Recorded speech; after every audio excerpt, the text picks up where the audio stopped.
여의도 정치권 이슈 풀어보는 여의도 인사이드 장윤선 정치 전문 기자 나오셨습니다. 어서 오십시오. 네, 안녕하세요. 저희가 이렇게 방송을 하는 건 처음인 것 같은데 네. 직접 이렇게 뵈게 돼서 반갑습니다. 예, 저도 영광입니다. 팬입니다. 아이, 예. 근데 네. 제가 그 장윤선 기자님 이렇게 뵈면은 네. 여쭤보고 싶은 게 있어요. 아, 그래요? 화를 내세요? 화요? 많이 내는데요. 많이 내세요? 아니면 본인이 화를 냈는데 저희가 못 느끼는 건가요? 평소에 이렇게 말씀하시는 거 보면은 네. 굉장히 이렇게 침착하고 톤이 안정돼 있어서 이분은 정말 화를 낼까 좀 개인적으로 궁금했어요. 아유, 왜 이러시? 내긴 제가 내시나요? 여기에 한 뭐 4-50cm 붕 떠가지고 방송할 것 같습니다.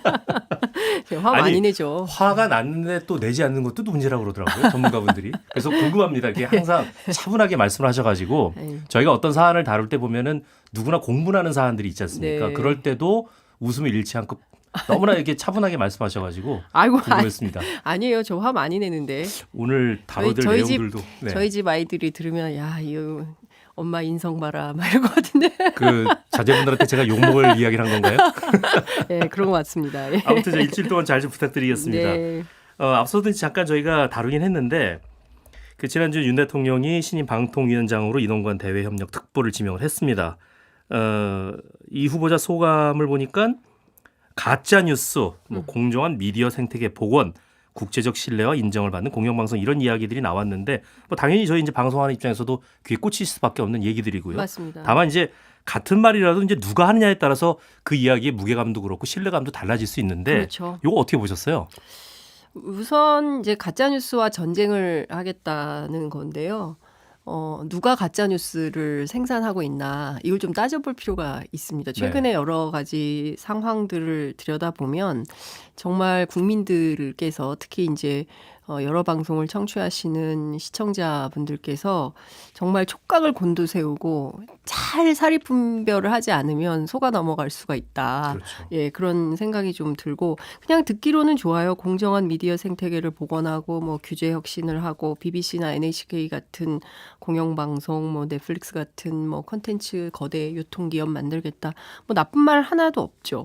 그렇지만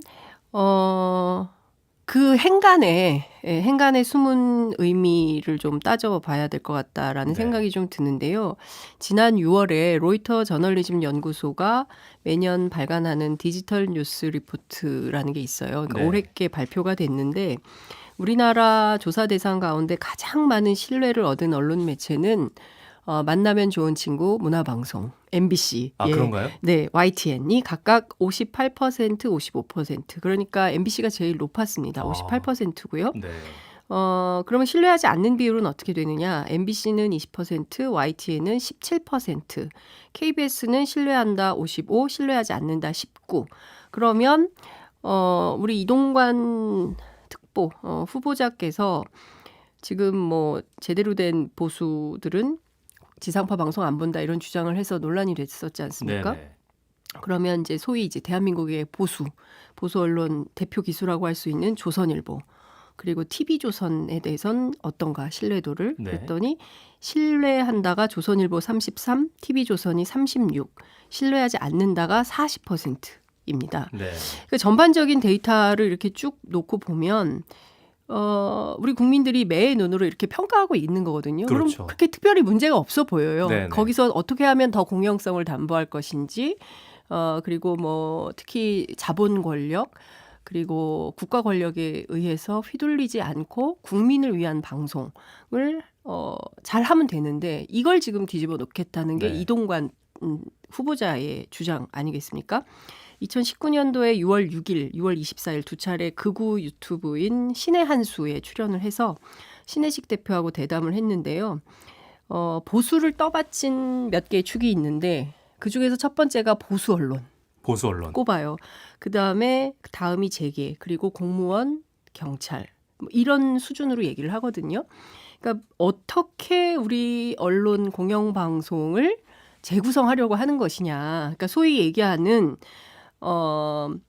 공정한 미디어 생태계의 복원이라는 것에 숨어 있는 뜻이 뭐냐, 함의가 네. 뭐냐, 이것을 잘 이제 뜯어봐야 된다라는 생각이 드는데요. 뭐 우리 김상호 그 앵커께서도 너무 잘 아시겠지만 언론의 가장 중요한 기능은 비판, 감시, 견제 기능 아니겠습니까? 네.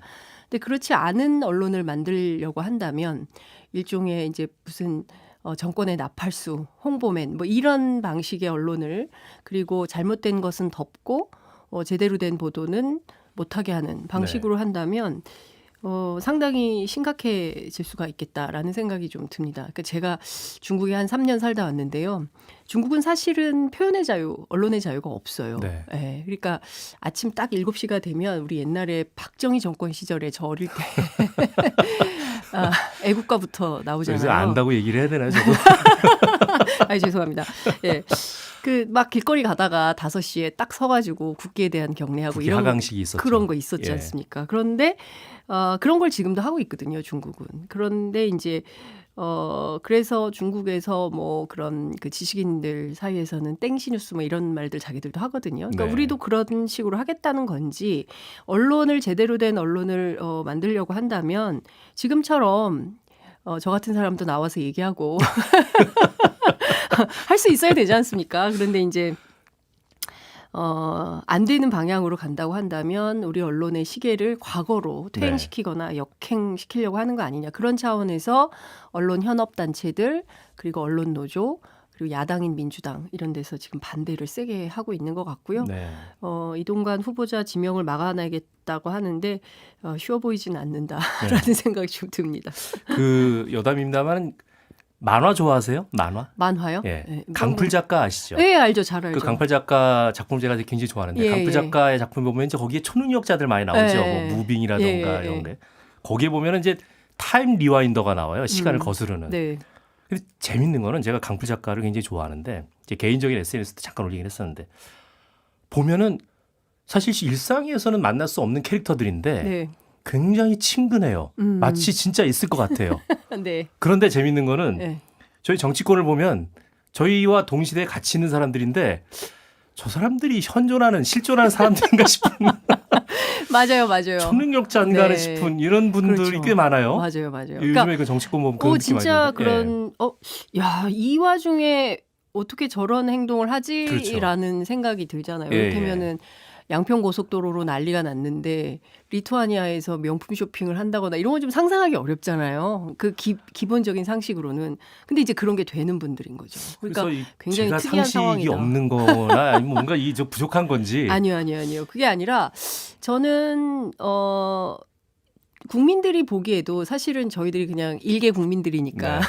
일개 국민적 눈높이에서 보자면 저희들이 맞는 거죠. 예, 그렇게 그렇게 믿어도 되겠죠? 그럼요. 예, 상식에 맞는 행동을 저희들은 하고 있는 거고 네. 상식에 맞지 않는 행동을 해서 그 문제를 지적을 하는데 그게 아니라 그러니까 정말 답답한 이런 상황이 되는 겁니다. 이동관 내정자가 아직 방통위원장이 된 건 아닙니다. 네. 그리고 그분이 이제 지금 뭔가 실질적으로 정책을 편 건 아니에요. 네. 다만 우리가 그 사람에 대해서 우려하는 것은 이전에 이제 해왔던 행적들 때문 아니겠습니까? 네. 그 중에서도 특히 이제 최근에 문제가 됐던 게 자녀의 이제 학폭 문제. 음흠. 그런데 주말에 보니까 한 언론사가 후보자 부인의 그 인사청탁 의혹을 제기를 했어요. 네. 이 관련 얘기를 좀 나눠볼까요? 그러니까 전형적인 게 바로 이런 건데요. 누가 상식인지 따져봐야 되는 이런 상황인 건데 네. 말씀 주신 대로 YTN이요.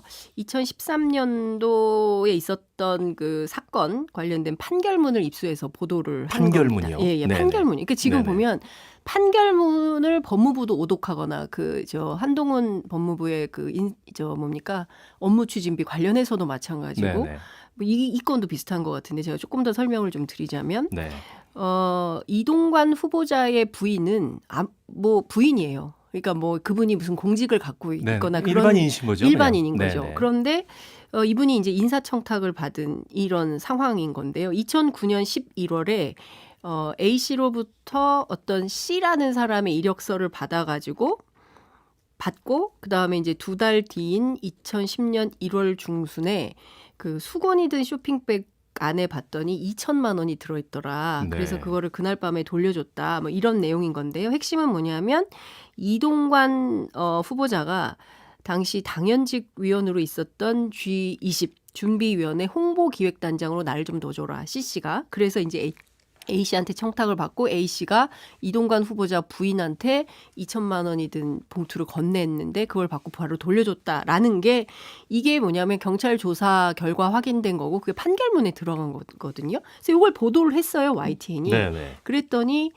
뭐라고 지금 얘기를 하고 있냐면 첫 번째 당신이 사인인데 왜 이력서를 받았습니까? 그랬더니 이력서 받은 기억이 없는데요. 뭐 이렇게 얘기를 하고 있는 거예요. 네. 판결문에 나와 있는데. 판결문에 이미 나와 예, 있는데. 판결문에 나와 있는데. 그러면 이제 기자들이 다시 한번 판결문 보잖아요. 정말 네. 아닌가? 그리고 봤더니 정말 나와 있어요. 그런데 또 뭐라고 윽박지르고 있냐면 이거 자꾸 보도하고 그러면 법적 조치하겠다고 하는 겁니다. 카더라식 보도를 할 경우에 법적 조치를 할 수 있다라는 것을 주지하라라고 경고를 했어요. 네. 이건 카더라 보도가 아니고 법원 판결문을 보도한 거예요. 판결문 인용인데 그럼 카더라 보도가 아니죠? 그렇죠. 네. 이게 무슨 누가 무슨 뭐라고 얘기를 했대 뭐 이런 게 아니라 그렇죠. 법원 판결문인데도 이런 방식으로 하는 거예요. 그러니까 무슨 얘기냐면 이동관 후보자와 관련된 내용은 말하지 마. 아니 그럼 뭐 이제 이런 식인 겁니다. 결론적으로 CC가 그 단장이 된 건 아니고요. 그렇죠. 네. 그렇진 않았습니다. 결국은 뭐 이제 인사청탁이 통하지는 않았으나 네네. 이 정황이 있었고 경찰 수사가 있었고 법원 판결까지 갖고 기소가 됐던 A 씨의 어떤 그 판결문을 입수해가지고 보도를 한 보도한 건데. 건데. 그러니까 이 자체가 문제가 아닌데 그러면 해명을 하면 되거든요. 네. 공직자는 선은 이렇고 후는 이래서 이런 사건이 있었고 관련해서 이게 이 사건이 이렇게 처리됐습니다라고 기자들에게 설명 자료를 배포하면 됩니다. 네네. 그런데 이거를 카더라식 보도라고 일종의 이제 엄포 윽박지르기를 하고 있는 굉장히 거죠. 그 대응이나 반응이 좀 예민한 것 같네요. 굉장히. 예민하기도 하고요. 상식적이지 않죠. 대체로 이런 상황이 벌어지면 과거에 이제 공직자들은 그 진보 보수 상관없습니다. 어떤 분이든 간에 이제 공직의 시험대에 오른 분들은 여러 검증이 오지 않습니까? 그렇죠. 그 여러 검증에 대해서 선은 이렇고 후는 이렇고 다 설명을 했어요. 그런데 윤석열 정부에서는 굉장히 특이하게 첫 번째 뭐가 문제인데 이게 하나가 있고요. 두 번째는 잘못 보도하면 가만두지 않겠어. 이제 이런 식의 내용들이 계속 나오는 거고 제가 굉장히 위험하다고 보는 신호 중에 하나는 뭐냐면 대통령실 출입 기자들의 어떤 그 무슨 정보 관리라든가 이제 이런 여러 가지 메시지가 네네. 오잖아요. 그런 거를 만약에 그걸 유출이라는 표현을 쓰더라고요. 그러니까 유출하면 법적 조치하겠다라는 게 계속 붙어요. 아, 대통령실 기자들에게? 예, 대통령실 출입 기자들에게 보내는 어떤 여러 가지 대통령실 메시지들이 있지 않습니까? 네네. 이게 좀 문제가 있죠. 그리고 아니 기자들은 그걸 보도하러 간 사람들인데 그러니까 유출 금지. 유출을 예. 뭘 그다음에 그럼 어떻게 하라는 겁니까? 예. 그러니까 허가하는 내용 이외에는 보도하지 말라는 식인 거예요. 그거는 국정홍보처나 국정방송을 하는 데서만 가능한 이야기 그러니까 아닌가요? 국영방송만 가능한. 그러니까 아까 제가 이제 중국 얘기를 했는데 네. 정부에서 허락하는 것 이외의 것은 발언하지 말라는 식으로 통제를 하기 시작하면 이건 민주국가라고 하기가 그렇죠. 어려운 거죠. 네. 그러니까 굉장히 위험한 상황이 있어서 걱정입니다. 그러네요. 지금 참 말씀 이제 웬만한 이야기 저희가 이제 다룰 것들이 굉장히 많은데 네. 그동안 이 장관 인사를 보면 이제 국회나 야당의 그 입장이 과연 고려될까? 왜냐면 이제 지명이 됐는데 네. 말씀하신 대로 이제 벌써 15건째인데 네. 지금 이거에 대해서 야당은 과연 어떤 일을 할 수 있을까요? 그러면 그러니까 고민이 많더라고요. 제가 사실은 이제 뉴스 바사삭 오기 위해서 네. 주말 내내 취재를 합니다. 감사합니다. 감사합니다. 토요일도 계속 취재를 하고 일요일도 계속 취재를 했는데 한숨이 많더라고요. 그리고 지금 사실은 그러니까 윤석열 정부가 굉장히 국민들 보기에 맞듣지 않고 부정평가가 콘크리트 부정평가가 한 60%가 계속 유지되는 거 아닙니까? 네네. 그러니까 이런 정권도 처음 있는 현상이에요. 그렇죠. 그러니까 대체로 한 40%대에서 긍정의 어떤 콘크리트가 있는 건데 네네. 그게 아니라 부정의 한 60%가 서 있는 것도 굉장히 이례적인 상황인데 네네. 그럼에도 불구하고 하고 싶은 대로 막 하고 있고 야당이 쓸 수 있는 카드가 별로 없다라는 얘기를 많이 하고 민주당 의원들이 특히 그런 얘기를 많이 해요. 야당은 별로 할 게 없어요. 야당이 뭘 해요? 이렇게 얘기를 하거든요. 근데 그것도 사실은 조금 받아들이기 그런 게 대단히 부적절한 태도죠. 그 그 거대 국회의원을 의석을- 왜 하고 있어요? 그만두세요라는 말이 여기까지 나오지만 취재원이니까 그 얘기는 못하고 속으로 삼키면서 이제 얘기를 듣는데요. 네. 그러니까 지금 상황에서는 저는 야당이 결기 있게 싸우는 모습을 보여줘야 국민적 동력이 생길 거라고 네. 봅니다. 지금 상황에서 보면 후쿠시마 오염수 문제를 비롯해서 네. 다양한 상황에 대해서 좀 정치하게 잘 짜서 이를테면은 한동훈 인사청문회 같은 경우는 막 국민들이 기가 막힌 정도 아니겠습니까? 그렇죠. 예, 그런 수준으로 준비하면 안 될 것 같고요. 정말 찬찬히 꼼꼼하게 잘 준비를 해야 되는데 민주당 의원들 통화를 해보면 이런 고민들이 있어요. 뭘 해도 한 방이 없다고 할 거다. 왜냐하면 사실 이동관 특보가 방통위원장으로 올 거다라는 얘기는 벌써 2달이 넘은 얘기고요. 그렇죠. 사실상 2달 기간을 인사청문 기간으로 풀했던 거 아니냐. 그렇기 때문에 예컨대 이제 오늘 올 거예요. 대통령실에서 국회로. 그러면 오늘부터 해서 인사청문법에 따라서 20일 안에 인사청문회를 해야 되는데 8월 1일 내일이죠. 내일부터 8월 15일까지 보름 동안 없어요. 임시회가. 네. 그러면 8월 16일부터 임시회가 시작이 되는데 사실상 결산국회가 시작되기 때문에 일이 굉장히 많습니다. 그렇기 때문에 아마도 인사청문회를 한다면 16일, 17일 요 사이에 해야 되거든요. 19일 전에는 해야 되니까요. 오늘이 7월 30일이어서 20일을 따지면 8월 19일이 되니까요. 그러면 16, 17 중에 이제 하루를 하면 이동관 후보자는 이제 늦어도 19, 20일 사이에 이제 방통위원장을 앉게 되는데, 근데 그 사이에 특별한 뭔가가 나와줘야 되는데 뭐가 있겠냐라고 제가 계속 물었더니, 아니 지금까지 나온 것만으로도 이 사람이 적격합니까? 뭐 지금까지 나온 것만으로도 벌써 비리 종합 선물 세트라고 해도 과언이 아닌데 아들 학폭에 부인 인사청탁에 그다음에 본인 언론 장악 문건 뭐 국정원 통해서 다 나왔는데 그럼에도 불구하고 또 한 방을 요구하는 거냐. 뭐 여당 계속 그렇게 얘기하겠지만 여기서 뭐 또 새로운 건 뭐 이렇게 가서는 안 된다. 우리 언론의 보도가 이미 나온 걸 가지고 이 사람이 적합하냐 아니냐를 다퉈줘야 되는 것이지. 에이 민주당 새 것도 없어. 뭐 준비 부족이야. 당신들은 역시 무능해. 그만둬. 막 이런 방식으로 가서는 안 되지 않냐라는 얘기를 하고 있습니다. 그러니까 고민이 많아요. 뭔가 썸씽류를 찾기 위해서 노력은 하는데 지금까지 나온 것에 대해서도 좀 적합한 인물인지에 대한 평가 그다음에 진단 이런 것들을 언론들이 좀 진지하게 해주셨으면 좋겠다라는 당부도 하고 있더라고요. 사실 전 이제 걱정스러운 게 이 한방 얘기를 들었을 때 한방으로 치부할 만한 건들은 정말 말씀하신 대로 많았거든요. 이전에는 사실은 가족 비리 문제로 낙마한 경우가 수도 없이 많았기 때문에 벌써 그만두죠. 지금 사실 이런 정도의 그런 논란이면은 이전 같은 경우는 본인이 사퇴한 경우도 굉장히 많았고 또 대선 후보인 경우에는 이제 낙마한 경우도 굉장히 많았는데 이런 일들이 지속적으로 이 논란의 도마 위에 있는데도 불구하고 후보자라든가 또 임명권자가 변화가 없다는 건 사실은 이 이상의 한방이라는 건 별로 의미가 없지 않을까 이런 생각이 들어요. 그리고 이미 정한 것 같아요. 그러니까 1공영 다민영. 그러니까 뭐 문화방송도 민영화시키고 KBS 텔레비전도 민영화시키고 YTN 같은 경우는 이미 뭐 수순을 밟고 있는 거고 이런 방식으로 규정을 하고 진행을 하고 있기 때문에 사실 전반적인 우리 사회 입장에서 공영방송 얼마나 중요합니까? 전부 뭐 상업적으로 휘둘리거나 이러면 안 되는 거잖아요. 그런데 그 방향으로 자꾸 정하고 가려고 하고 더군다나 거기에 대해서 문제 제기를 하면 그게 뭐가 문제야? 라는 식으로 오히려 이제 되돌아오니까 진짜 한방보다는 또 뭔가 새로운 거를 찾기보다는 지금 나와 있는 것들에 대한 문제 제기가 있는데 다만 민주당 내부에서는 그건 있는 것 같아요. 아들 학폭 관련해서 지금 피해자가 모두 그 진술서에 보면 한 4명 정도가 등장을 하는데 그중에 1명은 뭐 친해졌고 뭐 이렇게 얘기를 해요. 그 머리에 3,000번을 이런 테이블에 책상 위에다가 3,000번을 찧었다는 그 친구는 좀 그런 것 같고 나머지 3인이 지금 얘기를 안 하고 있거든요.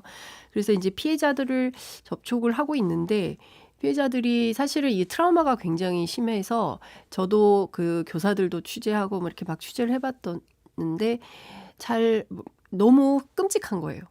그러니까 이야기하는 것조차가 굉장히 고통스러울 수 있겠네요. 고통스러운 거예요. 그래서 한 선생님은 저한테 기자님 너무 죄송한데 저 이 전화 그만 받고 싶습니다. 그래서 제가 더 이상 전화를 못 하겠더라고요. 그러니까 너무 큰 상처인 거예요. 그러니까 지금 뭐 서희초등학교 선생님 사건 이후에 소위 얘기하는 학부모 갑질이 굉장히 심각한 사회적 논란, 교사들이 입 땡볕에 3만 명이나 나와서 집회를 네네. 하고 뭐 이런 상황인 것인데요. 이 선생님들한테는 당시에 하나고등학교에 있었던 선생님들한테 이 이동관 부부가 했던 행태는 엄청난 트라우마로 남아 있어서 다시 그것을 소환해서 회상하고 기억을 다시 꺼내서 또 반출하고 이런 게 너무 고통스러우신 거예요. 그렇죠. 예, 근데 이거를 다시를 해야 되는데 민주당 입장에서는 두 가지 고민이 있는 거죠. 그 고통스러운 분들을 다시 또 나오라고 해서 국회 증언대에 세우고 말을 시켜야 되는지 네. 아니면 그냥 넘어가야 되는 건지 어떤 것이 정의로운가. 마이클 샌델 교수한테 물어볼 수도 없고 정의란 무엇인지 예, 과연. 진짜 예. 너무 고통스러운 이런 과정인데 사실 저는 우리 사회 이런 문제들이 다 지나갔다고 생각을 했습니다. 근데 다시 또 이런 상황에 직면하니까 참 아까 제가 말씀드린 그 강풀의 그 초능력자 예. 그 타임 리와인더가 누가 있는 게 아닌가 싶은 생각이 드는데 속상합니다. 그 일공영 다민영 이야기는 사실 이번이 처음이 아니고 네.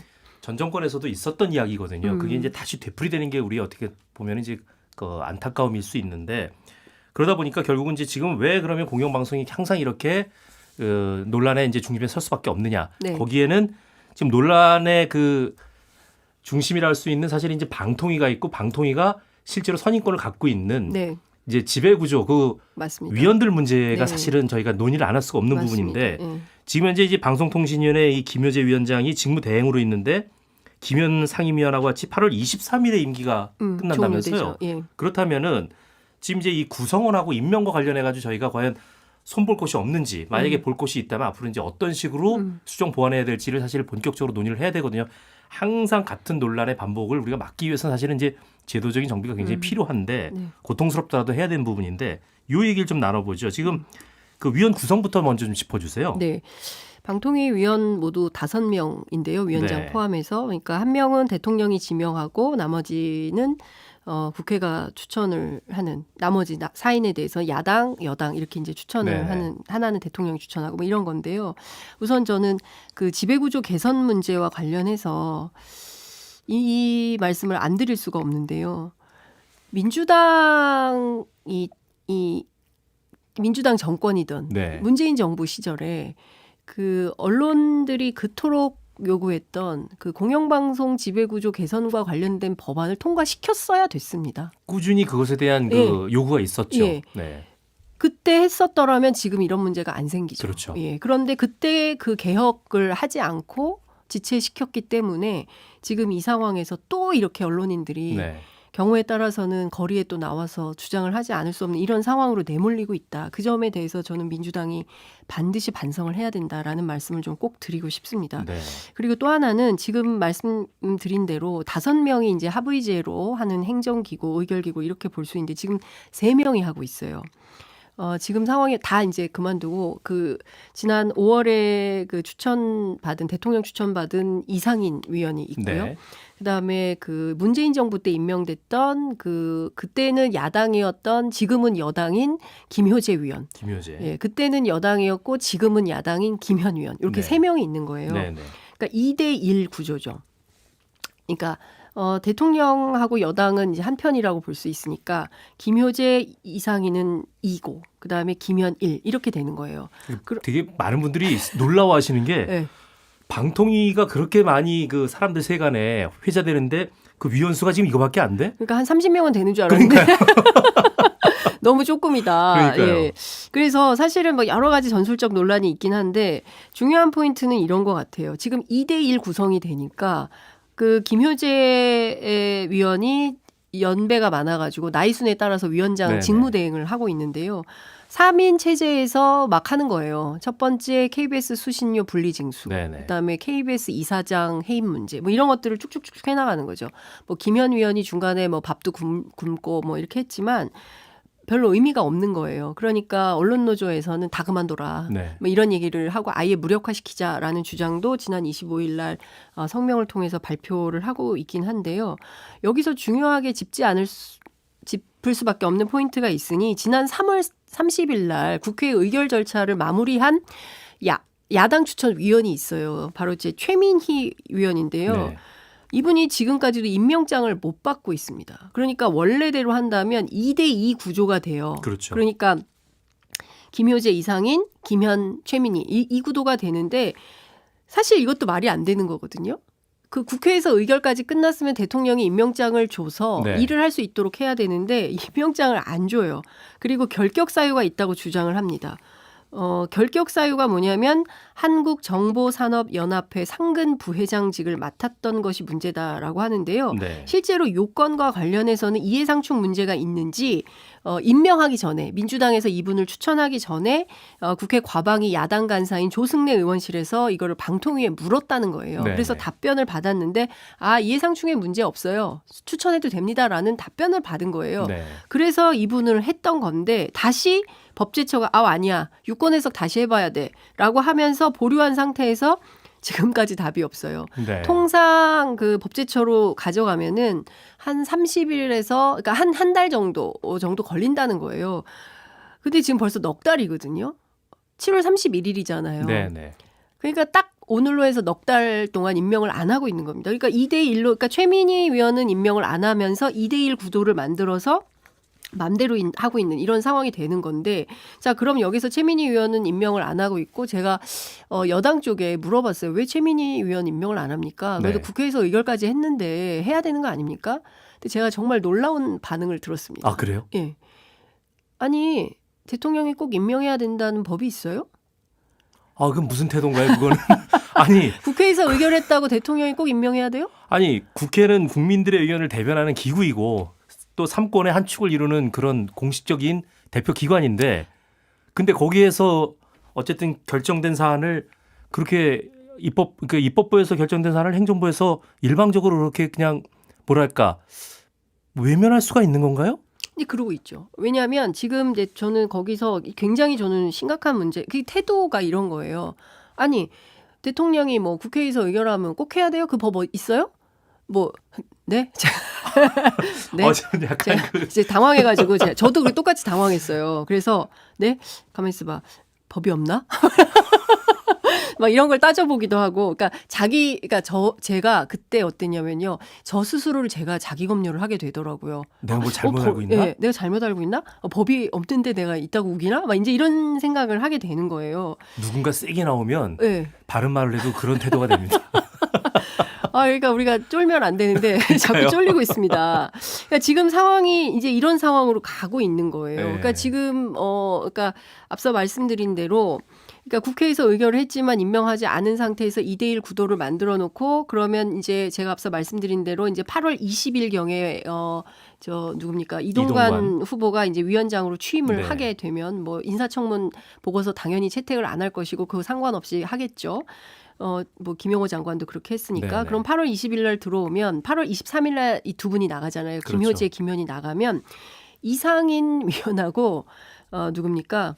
저 위원장인 이동관 위원장하고 둘이 두 남아요. 명 남는 거네요. 2대 빵이에요. 네네, 그러네요. 최민희 위원을 임명을 안 하면 그러면 그 어제 그러니까 그 금요일 날 왔다 그랬거든요. 국회로 네. 방통위에서 국회 과방위로 이제 새 그 두 사람 8월 23일 날 임기가 종료되는 김효재, 김현 두 사람에 대해서 새로 방통위원을 추천해 주세요라고 방통위에서 지난주 금요일에 보냈대요. 국회 네네. 과방위로. 제가 조승래 의원한테 확인을 한 건데 자 그러면 한 달 정도의 과정이 있어요. 뭐 추천받고 뭐 면접도 봐야 되고 뭐 이분의 혹시 결격 사유가 있는지도 살펴야 되고 그게 그렇죠. 한 달 정도 걸린다는 거예요. 네네. 그럼 8월 30일이 됩니다. 네. 그러면요 8월 20일에서 8월 30일까지는 2대 빵 그러니까 여당끼리 있는 상태에서 무엇이든지 다 할 수가 있게 돼요. 저는 그렇게 소수의 그 의견이 최종적인 어떤 실질적인 그 실행 단계로 이어질 수 있다는 게 참 상식적으로 이해가 안 갑니다. 근데 지금 많이 멉니다 상식에서. 죄송합니다. 네, 제가. 그런 일들이 많이 벌어지고 있어요. 그래서 진짜 너무 동시다발적으로 터지니까 이게 진짜 저 같은 경우에는 최근에는 정규직 기자들이 부럽다. 하루에 한 꼭지 쓰면 되는데 저는 어떤 날은 하루에 7, 8꼭지를 쓰고 있더라고요. 대신 너무 많아요. 스타시잖아요. 아닙니다. 근데 중요한 포인트는 바로 이겁니다. 2대 빵. 그러니까 야가 없는 상황에서 8월 30일 이전까지 도대체 무엇을 하려고 하는 건가. 굉장히 언론인들 입장에서 보면 굉장히 위기의 상황이 오고 안 그래도 사실 우리 언론들이 과거하고 다르게 물론 언론은 굉장히 많아졌습니다만 굉장히 자본 친화적으로 바뀌었어요. 그래서 뭐 언론인들이 저널리스트가 아니라 뭐 직장인화 됐다라는 지금 선배 언론인들의 비판도 많이 받고 뭐 이렇게 하는데요. 근데 지금 상황에서 뭐 자본과 권력으로부터의 독립이 분명한 공영방송마저도 민영화 또는 이렇게 힘을 빼는 방식으로 간다면 도대체 바른 말은 어디 가서 해야 됩니까? 이 이야기는 뭐 저희가 앞으로 네. 계속해서 이제 다루게 될 테니까 다른 이야기를 조금 좀 바로 이제 좀 해보도록 하겠습니다. 네. 이재명, 이낙연 전 현 대표가 이제 지난 금요일에 결국은 만났는데, 뭐 이재명 대표 단합, 그다음에 이낙연 전 대표 도덕성, 민주주의 회복 이런 뭐 표면적으로 들으면은 뭐 다 좋은 말인데 뭐랄까 그 약간 그 동문서답하는 느낌의 그런 어떻게 보셨어요? 이 두 분의 대화. 맞아요. 예. 서로 딴 얘기를 하고 있는 거예요. 예. 그래서 제가 그 이제 뭐 두 차례 미뤄졌잖아요. 그래서 제가 막 물어보면 비가 그치면 우린 만날 거예요. 막 이제 이런 얘기를 해요. 굉장히 시적이네요. 비가 계속 왔으니까 그래서 비가 그치고 폭염이 오니까 이제 종로에서 만나서 막걸리 회동을 한 건데 네.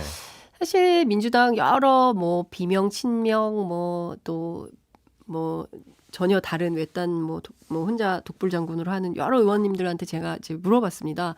명락 회동으로 어떻게 당에 큰 변화가 생기겠습니까? 아이고 의미 없다. 뭐 하도 만나라고들 난리를 치니까 그냥 만나는 거지 뭐가 뭘 되겠어요. 너무 달라요 두 분이 이제 이런 얘기를 하고 있어서 네. 그냥 형식적으로 만나서 뭐 이낙연 전 대표 하고 싶은 얘기 특히 이제 당의 혁신 뭐 수박 때문에 난리잖아요. 그렇죠. 그래서 뭐 더 이상 이렇게 하지 말아라라고 얘기했고 이재명 대표도 자기가 뭐 노력은 하는데 잘 안 된다. 그러니까 더 열심히 하세요. 뭐 이제 이렇게 얘기를 했던 모양이에요. 근데 네. 이제 중요한 포인트는 이런 것 같습니다. 그러니까 앞서도 말씀드렸지만 콘크리트 지지율이 60%가 반대가 있으면 그만큼의 야당 지지율이 올라와야 되는데 왜 안 되냐. 뭔가 민주당이 좀 국민들로부터 지지받고 사랑받으려면 지금처럼 해서는 안 되는 거 아니냐. 네. 이제라는 이제 비판이 내부에서도 있고 또 이낙연 전 대표도 그런 주장을 하는 것이고 이재명 대표 입장에서는 자기는 노력을 하는데 좀 잘 안 된다라는 네. 말을 하는 것이고 그리고 그러다 보니까 극렬 지지층만 이렇게 남아 있는 거 아니냐. 근데 이재명 대표 측근들 취재를 해보면 그런 얘기를 해요. 그분들이라도 없으면 더 힘들어지지 힘들어질 수 않을까? 있다. 예, 그래서 잘 뭐 이렇게 세게 이렇게 정리를 못하는 못하고 있다. 예, 그런 측면도 있는 거 아니냐라는 생각이 든다는 거죠. 그러니까 당 그렇군요. 내부에서 우리는 이재명만을 위해서 할 거야라는 사람들이 많지 않으니까 네.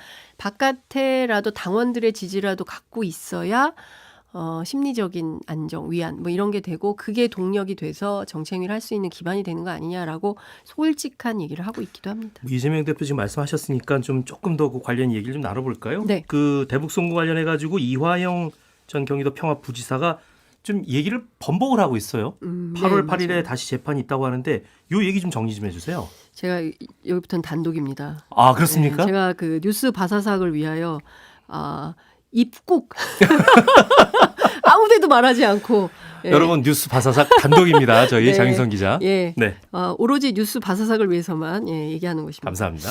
지난 7월 24일입니다. 네, 이화영 전 부지사 재판이 25일 날 있었어요. 그 전날인데 그 전날 그날 이재명 대표가 점심을 함께 하는데요. 누구랑 하냐면 민주당의 전직 원내대표들하고 네. 같이 합니다.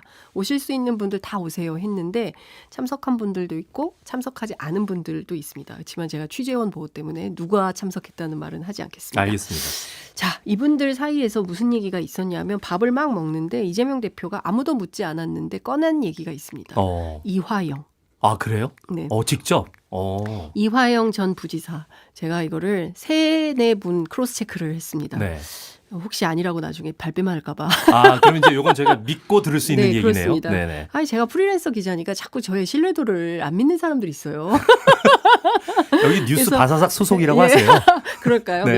명함이 없으니까 명함 없는 기자라고 제가 그 울산 취재 갔을 때는 사입이 아니냐는 소리도 듣고. 아, 저도 여러분 절대 아닙니다. 슬픔이 많습니다. 저희 네. 뉴스 바사삭에서 신뢰하고 믿고 밀어주고 있는 네. 우리 장윤선 기자입니다. 네. 그 이화영 전 부지사 얘기를 꺼내면서 네. 아무래도 이화영 전 부지사가 검찰 조사에서 진술을 바꾼 것 같다. 바꾼 것 같다. 예. 그러니까 무슨 얘기냐면 이제 내일 재판인데, 그러니까 시점을 우리가 그 재판 그 부부싸움 난 전으로 이제 가보는 거예요. 네, 네, 네. 25일이 재판인데 네. 25일 재판 전날 24일 날 그 전직 원내대표들을 불러서 밥을 먹으면서 아무도 묻지 않았는데 이재명 대표가 먼저 이화영 전 부지사 말을 꺼내면서 아무래도 검찰에서 진술 번복을 한 것 같다. 입장을 바꾼 것 같다라는 얘기를 꺼냈다는 거죠. 네. 꺼내면서 재판에 영향이 될 것 같다. 내일 무슨 일이 있을 것 같다라고 얘기를 했다는 거예요. 그런데 그 전에 아니 무슨 소리야. 그 이화영 전 부지사가 그 보도가 나오긴 했지만 관련해서 사실이 아니라고 그 이재명 전 경기지사 그러니까 이재명 대표에게 대북 송금 관련해서 무슨 그 사전 보고를 하거나 이런 것은 아니라고 본인이 네네. 옥중에서 서신을 보내지 않았냐. 네네. 옥중 서신은 뭐야? 이렇게 이제 물었다는 거죠. 네. 원내대표들이 그랬더니 아니 뭐 거기에 대해서는 특별하게 언급을 하지 않고 그냥 옥중 편지는 잘 모르겠어요. 근데 하여튼 그건 그런데 중요한 거는 마음을 바꾼 것 같고 그럼에도 불구하고 나는 이 사건과 관계가 없다. 네. 그러니까 이화영이 내일 재판에서 입장을 바꿔서 뭐 진술 번복을 할 텐데 그럼에도 불구하고 나는 이 사건과 관계가 없다라는 얘기를 굉장히 세게 했다는 거예요. 지금 네. 800만 불이 문제거든요. 네네. 그러니까 김성태 전 쌍방울 회장이 모두 800만 불을 북한에 줬는데 500만 불은 경기도 스마트팜 사업과 관련된 거고 300만 불은 이재명 지사의 방북 비용 대가다. 이제 이렇게 주장을 하고 있고 관련해서 김성태는 그런 진술을 계속했어요. 네네. 근데 이화영 부지사가 그런 말을 하지 않았습니다. 근데 이화영 전 부지사가 입장을 바꿔서 얘기를 하면 김성태, 이화영 두 사람이 공통된 진술을 하고 있는 거잖아요. 네네. 그렇게 되면 이재명 대표가 실제로 뇌물죄로 적용을 받아서 영장 청구가 올 가능성이 높다. 이렇게 전망이 되는 거잖아요. 네네. 그러니까 그 자리가 술렁술렁한 거예요. 그럼 그렇죠. 어떻게 가만히 있어봐 우리가 어떻게 되는 거야 민주당이. 네네. 이제 이런 생각들을 하지만 그 자리에서는 또 뭐 대표가 있는데 그렇죠. 그 얘기를 할 수는 예. 없잖아요. 근데 이런 상황이 된 겁니다. 그런데 이재명 대표가 그런 상황이 와도 자기는 아무 상관이 없다라는 얘기를 했다는 거예요. 그러니까 이재명 대표는 이제 결백하다는 그런 예, 입장인 본인의 거죠. 주장을 세게 한 거죠. 네네. 근데 그 다음 날 이제 재판에서 사달이 난 거죠. 네. 뭐 법정에서 부부가 싸움을 하고 뭐 변호인을 바꾸니 그렇죠. 뭐 해임을 하니 뭐 네네. 선임을 그대로 하니 많이 이제 이렇게 된 거고 이게 8월 8일 8월 이렇게 8일. 막 난리가 나면서 오후에서 재판을 다시 하기로 했는데 재판이 안 열렸어요. 그러면서 그런 상태로 지금 이렇게 뭐랄까 이제 뭐 이제 소강 상태? 예, 소강 상태가 된 거고 그 상황에서 민주당 의원들이 이화영 전 부지사를 면회하겠다고 갔는데 네. 면회가 안 돼서 그 앞에서 네 분이 이제 연좌농성을 하고 막 이제 이런 상황이 된 거고 그 이화영 전 부지사가 본인이 그 면회를 거절한 건 아니고요. 본인이 면회를 거절하기도 했고요. 네네. 뭐 그래서 이제 그게 뭐 한동훈 장관의 문제다라고 해서 민주당 의원들이 주장을 하지만 어쨌든 지금 이화영 전 부지사가 네. 말을 안 하고 있죠. 안 그러니까 하고 있고. 8월 8일 아, 그날이 이제 굉장히 좀 굉장히 규칙가, 중요한 예, 날이 되는 겁니다. 주목되는 날이네요. 예, 주목되는 날이고 그날 이화영 지금 이화영 부지사를 만난 사람이 없으니까요. 예, 접촉이 안 되니까요. 네네. 그러면 이화영 전 부지사가 8월 8일 날 어떻게 말을 하느냐에 따라서 8월 안에 이재명 대표에 대한 영장 청구 가능성이 열리는 거죠. 그렇죠. 지금 예. 검찰 얘기도 같이 좀 묶어서 해볼까요? 그렇죠. 검찰의 입장이 지금 어떻게 지금 네. 정리가 되어가고 그러니까 있는지. 검찰은 어찌됐든 지금 상황 제가 다시 취재를 해보니까 네.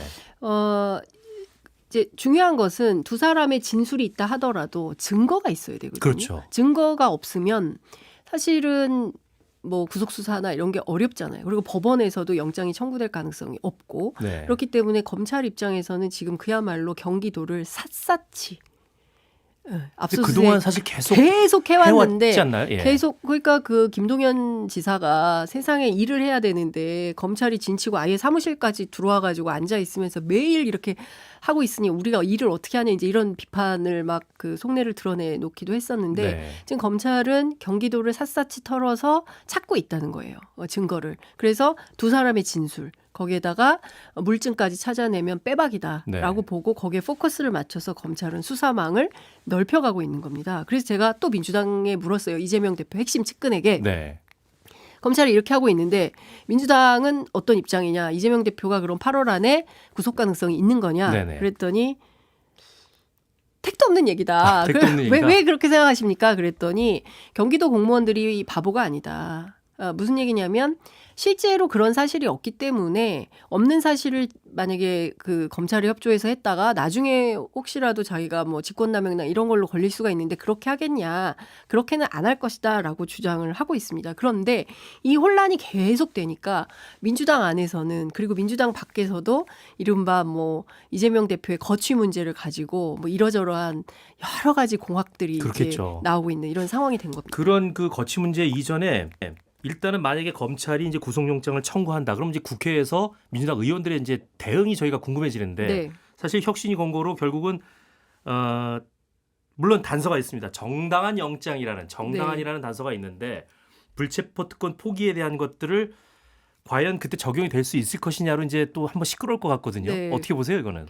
근데 이거는 혁신위가 근데 부당한 영장 청구가 있을까요? 제가 보기에는 이건 조금 잘 알 수 없는 왜 이런 주장을 했는지는 잘 모르겠는데 중요한 네. 것은 이재명 대표는 본인이 그 지난 그 교섭단체 대표 연설에서 밝힌 것처럼 영장 청구가 오면 가겠다는 거고요. 제가 네. 앞서 좀 길게 설명드린 대로 그런 사실이 없으므로 자기가 구속되거나 구속돼서 수사받거나 이런 일은 없을 거다라고 일단 판단을 자신하고 있는 거죠, 자신하고 본인은. 있다는 거예요. 그렇기 네네. 때문에 이 재판 전날 원내대표들하고 모인 자리에서 핵심이 근원이도 아니었는데 느닷없이 이화영 얘기를 꺼내서 본인의 자신감을 피력했다는 거죠. 그렇군요. 예, 그런데 중요한 포인트는 8월 8일 날 이렇게 이재명 대표가 자신 있어 함에도 불구하고 8월 8일 날 이화영 부지사가 뭐 어떤 얘기를 하면 그 다음부터 민주당은 상당한 경랑으로 빠질 그럴 가능성이 수 있죠. 높습니다. 예. 그 주말에 저희 MBC 정치인사에 장성철 소장님이 나오셔가지고 네.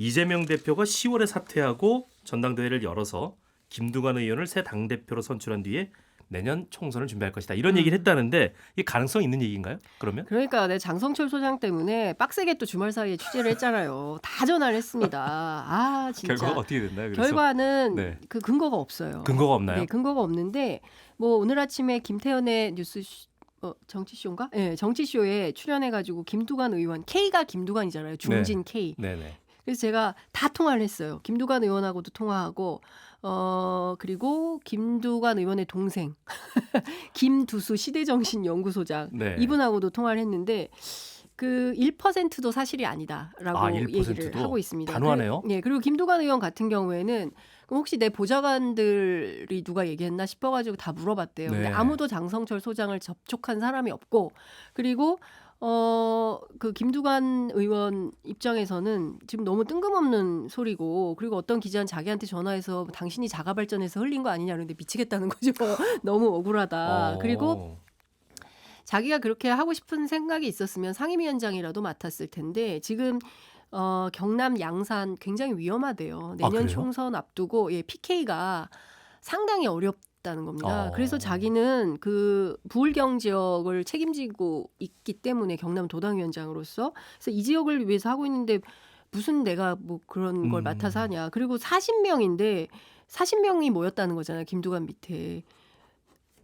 근데 그럼 없다는 장 거예요. 소장님은 무슨 근거로 이런 얘기를 하신 근데 건가요? 그 제가 뭐 취재를 해보니까 뭐 김두관 측 관계자로부터 들었다라는 건데 그 전날 금요일 날 그 장 소장이 이 얘기를 했는데 그 전날 목요일 날 김두수 소장이랑 같이 그 저걸 했대요 방송을. 네네. 근데 그 대기실에서도 자기한테 한 번도 뭐 관련해서 물어본 적도 없고 전화도 한 적도 없고 그리고 김두수 소장은 저한테 이 얘기 좀 꼭 좀 해줘라. 그래서 무슨 얘기를 할까요? 그랬더니 난 2달간 장성철 소장하고 밥 먹은 적도 없어. 제발 이 얘기 좀 해줘. 누구한테 무슨 얘기를 들은 건지 자기들은 너무 황당하다라고 얘기를 하고 있고요. 네. 이제 중요한 건 이런 거예요. 그러니까 다 민주당 사정에 밟지 않은 황당한 얘기다. 이제 이런 얘기를 하는데 그러면 이 얘기가 왜 돌까? 그렇죠. 그게 중요한 포인트인 것 같습니다. 그게 이제 사실은 장 소장은 그렇죠. 국민의힘 출신이고 네, 뭐 네. 국민의힘 정보에 밝을 수는 있지만 민주당 사정에 밝긴 좀 어렵잖아요. 그리고 민주당 사람들이 저한테 그 얘기를 하더라고요. 민주당 의원들이. 암만 우리가 무능하고 뭐 어쩐다 하더라도 암만 사람이 없다 그래도 우리가 국민의힘 출신한테 무슨 전략 받아가지고 하겠어요? 이제 이런 얘기를 하더라고요. 네네. 근데 중요한 포인트는 그러면 왜 이런 말이 나오느냐라는 건데 그 얘기를 하더라고요. 김두관 의원 얘기인데 이 얘기만 좀 소개를 네네. 해드릴게요. 네네. 이재명 대표가 민주당 안에서 전두환 만큼의 권력을 쥐고 있다면 모를까 너무 황당한 얘기다. 이제 이 민주당의 생리를 전혀 모르는 얘기다. 이제 이런 얘기를 하고 더 중요한 포인트는 리더십이 네. 그러니까 확고하고 분명하고 큰 틀에서 영향력을 발휘하지 못하기 때문 아니냐라는 네. 얘기가 나오는 겁니다. 그러니까 사법 리스크가 문제가 아니라 리더십 리스크다라는 얘기가 계속 나오고 있는 건데요. 네. 이를테면 큰 판을 지휘하면서 윤석열 정부하고 대척점에서 이동관 문제면 이동관 문제, 후쿠시마 오염수면 후쿠시마 문제, 그다음에 뭐 서울 양평강 고속도로, 그다음에 뭐 김건희 여사 처가 뭐 여러 가지 땅 문제라든가 수많은 의제들에 대하여 민주당이 정치하게 그리고 분명하게 그리고 똑부러지게 대응을 하면서 국민들이 보기에 결기고 저 사람들 진짜 뭐 가서 뭐 아이스크림이라도 사줘야겠다라는 마음이 들 정도로 이렇게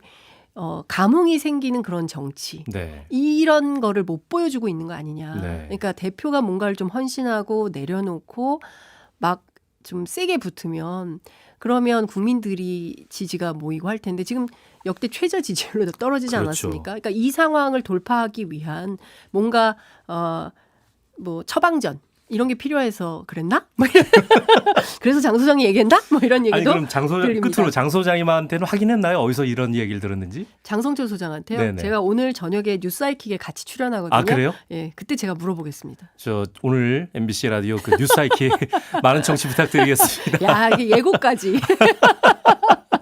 오늘 얘기 훌륭하십니다. 아무리 봐도 이 민주당 관련된 이야기는 이제 8월 뭐 경랑의 한 달이 될 것 같습니다. 네, 계속 저희가 그렇습니다. 지켜보죠. 오늘 말씀 여기까지 나눌까요? 네, 고맙습니다. 감사합니다. 장윤선 기자와 함께 이야기 나눠봤습니다.